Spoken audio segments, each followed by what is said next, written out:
दोस्तों, अभी मैं आपके सामने एक हॉरर स्टोरी पढ़ने जा रहा हूँ जिसका नाम है लास्ट लोकल और इस कहानी के रचयिता हैं आलोक सेन गुप्ता। इसमें 3 पात्र हैं, रमेश, बुजुर्ग आदमी और बड़े मामा। तो चलिए कहानी पढ़ते हैं, आप सुनिएगा।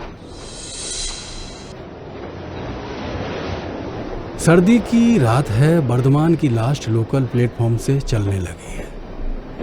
तभी रमेश उस ट्रेन को पकड़ने के लिए भागता हुआ आता है।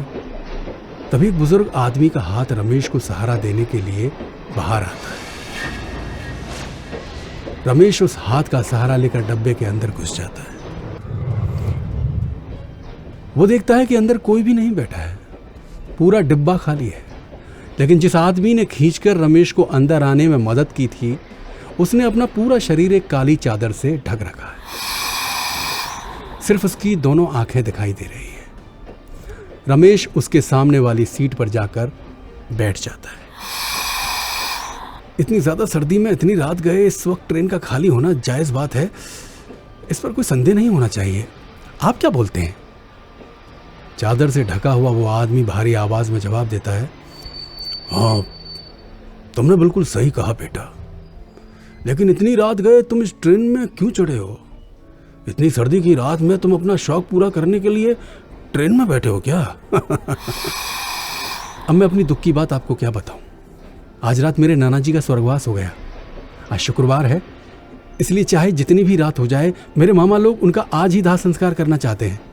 कल शनिवार है, उनके पार्थिव शरीर को घर में रखने से आगे समस्या हो सकती है। इसलिए चाहे जितनी भी रात क्यों ना हो जाए, दाह संस्कार आज ही करना पड़ेगा। इसी वजह से इतनी रात में मैं बर्धमान अपने मामा लोगों के पास जा रहा हूँ। स्टेशन पर उतरकर कोई गाड़ी नहीं मिली तो सीधे चलकर शमशान घाट पहुंच जाऊंगा। रमेश की बातें सुनकर चादर ओढ़े हुए बुजुर्ग ने कहा, नाना जी गुजर गए हैं, इसलिए तुम इतनी जल्दी में इतनी रात को मामा के घर के लिए रवाना हुए हो। लेकिन पिछले 2 सालों से जब नाना जी तुम्हें मिलने के लिए बुला रहे थे, तब तुम उनसे मिलने क्यों नहीं आए? ये तो तुम्हारी लापरवाही है। रमेश सोचने लगा, पिछले 2 सालों से नाना जी मुझे मिलने के लिए बुला रहे थे और मैं अपने काम की वजह से उनसे मिलने नहीं जा पाया। लेकिन यह बात इस अनजान आदमी को कैसे पता चली? बड़ी अजीब बात है। इसके बाद रमेश ने उस बुजुर्ग आदमी को जवाब दिया, हाँ, नाना जी ने कई बार मुझे मिलने के लिए बुलाया, लेकिन मैं अपने काम में व्यस्त था, इस वजह से उनसे नहीं मिल पाया। यह बात तो सत्य है, लेकिन काका, आपको ये बात कैसे पता है? पता है, मुझे सब कुछ पता है, क्योंकि तुम्हारे नाना जी ने मुझे ये सब बताया है। मैं तुम्हारे नाना जी का दोस्त हूँ बेटा। हम दोनों कोलकाता में फलों का व्यापार करते थे। करीब 2 महीने पहले मैं तुम्हारे नाना जी से मिलने गया था। उसी वक्त प्रहलाद ने मुझे ये सब बातें बताई थी। चलो, आज मैं भी तुम्हारे साथ तुम्हारे नाना जी के अंतिम दर्शन में शामिल होने जाऊंगा। उस बुजुर्ग की बातें सुनकर रमेश को यकीन नहीं हो रहा था। उसे कुछ भी समझ नहीं आ रहा था। वो मन ही मन सोचता है, ये आदमी पागल है क्या? इतनी रात को ट्रेन में बैठकर बोल रहा है कि वो मेरे नाना जी का दोस्त है, और ऐसे चादर ओढ़कर बैठा है कि समझ में ही नहीं आ रहा है कि अच्छा इंसान है या कोई चोर उचक्का है। तो आप कह रहे थे कि 2 महीने पहले आप मेरे नाना जी से मिलने गए थे। वहां जाकर आपने क्या देखा? मैंने देखा कि कैसे मेरा विदुर दोस्त अपने 2 बेटों और बहुओं के अत्याचार से धीरे धीरे अंदर से खत्म होता जा रहा था। जब आपने देखा कि मेरे नाना जी इतनी तकलीफ में हैं, तो आप उन्हें अपने घर ले जा सकते थे या हमें खबर पहुंचा सकते थे। हम लोग उन्हें अपने साथ ले जाते। इन्हीं बातों के बीच ट्रेन सोनारपुर स्टेशन पहुंच गई। दूसरी पटरी पर जाते वक्त पूरे डब्बे में घना अंधेरा छा जाता है। बाहर आसमान है, आधा चांद निकल आया है, चारों तरफ सन्नाटा है। अचानक रमेश का मोबाइल बज उठता है। हाँ बड़े मामा, बोलिए। अरे भांजे, कहाँ पहुंचा तू? बर्धमान लोकल मिल गई थी। हाँ मामा जी, ट्रेन मिल गई। जी मामा जी, मैं अभी सोनारपुर पहुंचा हूँ, आप चिंता मत कीजिए, मैं थोड़ी देर में पहुंच जाऊंगा। फोन कटते ही डिब्बे में लाइट आ जाती है। रमेश की नजर अपने पैरों पर पड़ती है। उसके पैरों के चारों ओर खून फैला हुआ है और वो खून सामने बैठे बुजुर्ग के पैरों से लगातार बह रहा है। ये क्या है? ये इतना खून कहां से आया? अरे काका, आप अपने पैरों की तरफ देखिए, शायद कट गया होगा। लेकिन बुजुर्ग कोई जवाब नहीं देता। रमेश जैसे ही चादर हटाकर देखता है उसके होश उड़ जाते हैं। उस आदमी के पैर उल्टे हैं।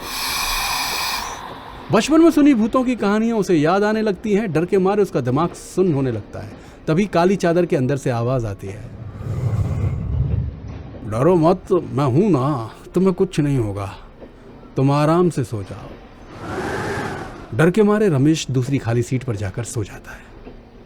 कुछ देर बाद ट्रेन बर्धमान स्टेशन पहुंचती है। अरे बेटा उठ जाओ, बर्धमान स्टेशन आ गया है। रमेश जागता है लेकिन वो आदमी अंदर नहीं दिखता। तभी बाहर से आवाज आती है, इधर आओ, इधर आओ, इधर, मैं यहां हूं। वो प्लेटफॉर्म के उस पार खड़ा होता है। तुम्हारे मामा लोग तुम्हारे नाना जी का शव लेकर शमशान घाट निकल चुके हैं, सीधे वहीं जाना बेहतर होगा। थोड़ी ही देर में बड़े मामा का फोन आता है और वही बात सच साबित होती है। बुजुर्ग जोर जोर से हंस रहा है।